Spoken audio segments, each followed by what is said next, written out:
नमस्कार। Something in between के 94th episode में आप सभी का स्वागत है। कांग्रेस के सबसे योग्य और सबसे अनुभवी नेता रहे प्रणब मुखर्जी को राजनीति ने 5 दशक के लंबे करियर के दौरान सब कुछ दिया। एक से बड़ा एक पद और प्रतिष्ठा, देश का सबसे बड़ा नागरिक सम्मान से लेकर देश का सर्वोच्च पद तक। एक समय पूरी दुनिया ने उन्हें सर्वश्रेष्ठ वित्त मंत्री माना, मगर प्रणब दा की प्रधानमंत्री बनने की ख्वाहिश अधूरी ही रही। वह 2 बार प्रधानमंत्री बनते बनते रह गए, मगर जीवन और राजनीतिक करियर के अंतिम पड़ाव में अचानक देश के राष्ट्रपति बन गए। राजनीति ने उन्हें प्रधानमंत्री पद के अलावा सब कुछ दिया। गांधी परिवार के वफादार, कांग्रेस के संकट मोचक प्रणब को प्रधानमंत्री न बन पाने का ताउम्र मलाल भी रहा। स्पष्टवादी, बेबाक और तुरंत गुस्से में आकर एक झटके में अचानक शांत हो जाने वाला स्वभाव उनकी शख्सियत की पहचान थी। गांधी परिवार की 3 पीढ़ियों के करीबी रहे प्रणब ने अपनी उपेक्षा के कारण कांग्रेस छोड़ी। घर वापसी कर राजनीति में कांग्रेस की वर्तमान कार्यकारी अध्यक्ष सोनिया गांधी के प्रवेश का सूत्रधार भी बने।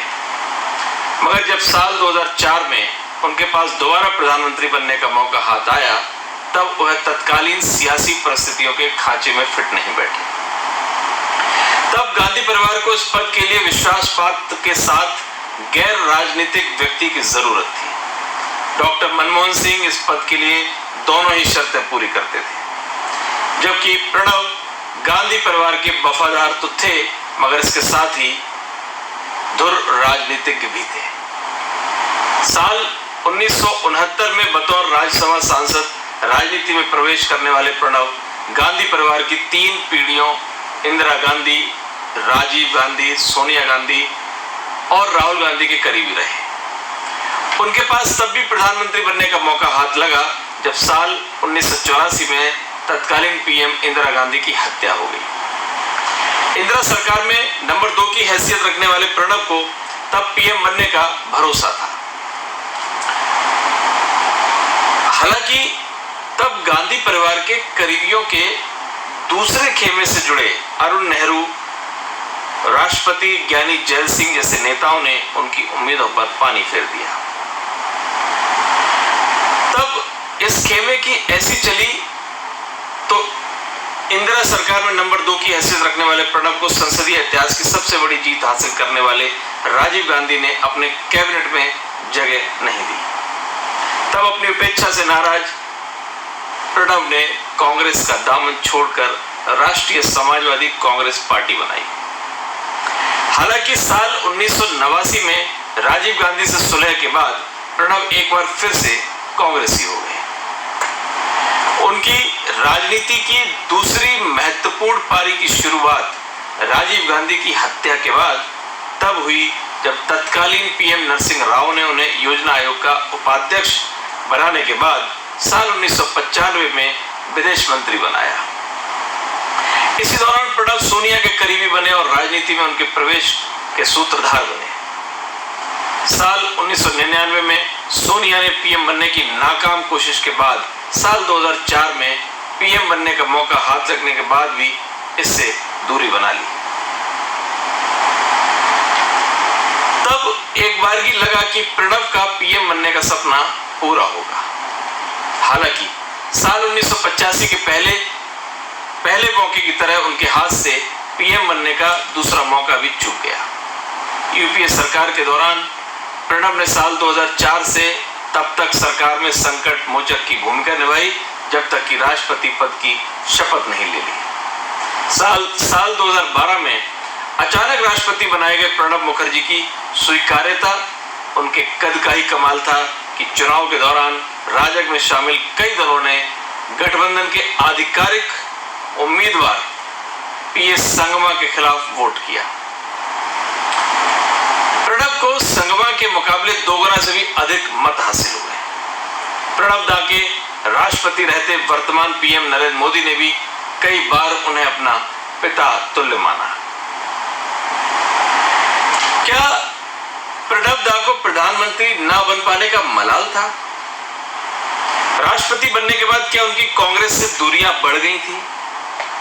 साल 2012 के बाद ये सवाल सियासी गलियारे में कई बार उठे।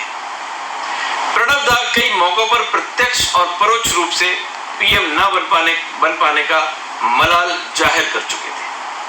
अपनी किताब द कोलिशन ईयर्स 1996-2012 में भी उन्होंने लिखा कि साल 2004 में सोनिया गांधी के पद ठुकराने के बाद सबको यही लगा था कि उन्हें प्रधानमंत्री बनाया जाएगा।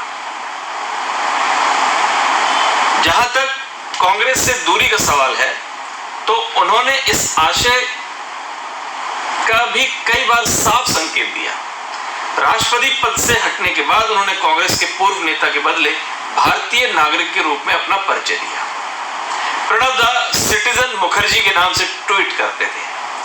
कांग्रेस के कई नेताओं, यहां तक कि अपनी बेटी शर्मिष्ठा के विरोध के बावजूद प्रणब ने नागपुर में राष्ट्रीय स्वयंसेवक संघ के कार्यक्रम में हिस्सा लिया। इस दौरान संघ के संस्थापक केशव बलिराम हेडगेवार को भारत का देशभक्त बेटा करार दिया। हालांकि जब भाषण देने की बारी आई तो संघ को भी खरी खरी सुनाने से नहीं चूके। उन्होंने कहा, विविधता इस देश की पहचान है। देश के संविधान में आस्था ही असली देशभक्ति है। देश को किसी एक वर्ग को ज्यादा महत्व देकर नहीं चलाया जा सकता। अपना पूरा जीवन बेबाकी से जीने वाले प्रणब बेदाग नेता की छवि के साथ दुनिया से विदा हुए। 5 दशक के कार्यकाल में प्रधानमंत्री के पद को छोड़कर उन्होंने सभी महत्वपूर्ण पद हासिल करने के बावजूद भ्रष्टाचार का एक भी आरोप न लगना उनके व्यक्तित्व को चमकदार बना देता है। इसमें सबसे अहम उनकी अपनी पार्टी के साथ दूसरे दलों में भी स्वीकार्यता रही है। केंद्र में साल 2014 में सत्ता परिवर्तन के बाद एक बार की लगा था कि राष्ट्रपति और मोदी सरकार के बीच टकराव की स्थिति बनेगी, मगर ऐसा कभी नहीं हुआ। बतौर राष्ट्रपति प्रणब दा ने मोदी सरकार के कार्यकाल के दौरान अध्यादेशों की अधिक संख्या पर जरूर चिंता जताई, मगर न कभी किसी विधेयक को रोका और न ही किसी अध्यादेश पर अड़ंगा लगाया। उन्होंने राजनीति और वैचारिक मतभेद को अलग अलग करना सिखाया।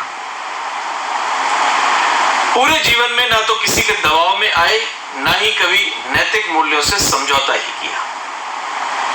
मुश्किल समय में देश की राजनीति को नैतिकता की राह दिखाई।